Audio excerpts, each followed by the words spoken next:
And I assure you that if we do not stand up and be counted at this time, we know the price that has to be paid if we lose this fight.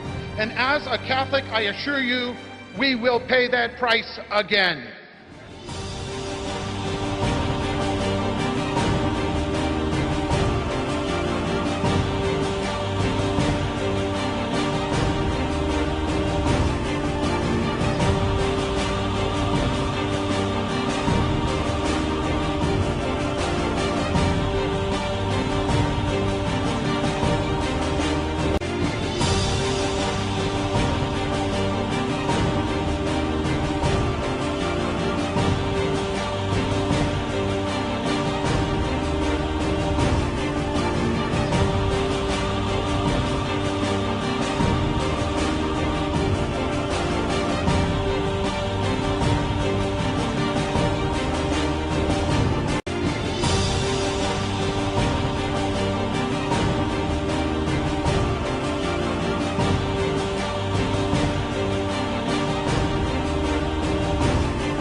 These guys give their lives, their fortunes, their sacred honors. What was it that was so significant, so special and important to them?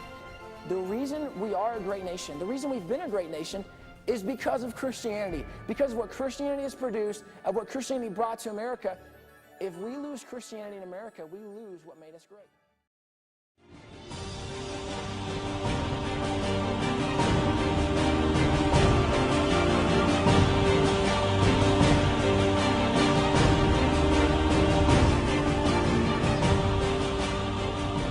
The idea to care for the poor, the idea that slavery is wrong, these ideas are not normal human ideas. These are biblical ideas imported by Wilberforce at a crucial time.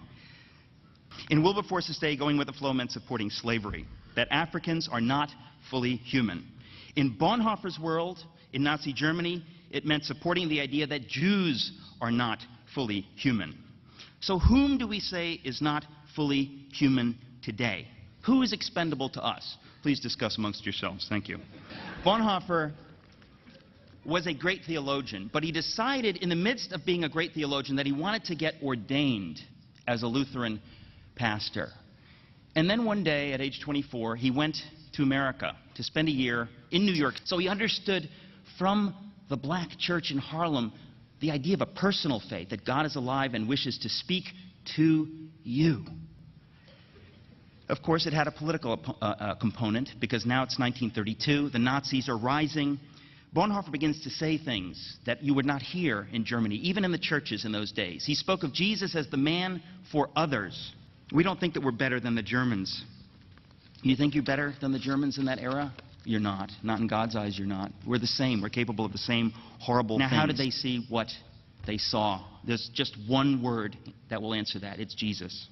He opens our ideas, our eyes to his ideas, which are different from our own, which are radical. Now, personally, I would say the same thing about the unborn, that apart from God, we cannot see that they are persons as well. So those of us who know the unborn to be human beings are commanded by God to love those who do not yet see that. Wilberforce had political enemies, but he knew that God had commanded him to treat them with civility. He knew that he had been saved by grace. He was not morally superior to the people on the other side of the aisle. So can we humble ourselves enough to actually ask him in a real prayer to show himself to us, to lead us to do what is right? Can we do that for our country, for the world? This is a Bonhoeffer moment. If we will humble ourselves, ask God, cry out, cri de coeur, cry from the heart, Lord, lead us. Will you ask him to help you? The amazing grace of God, the amazing grace of God is there for everyone. You know, Jesus is not just for so-called Christians. Jesus is for everyone. For everyone. And the grace of God is for everyone. I hope you know that.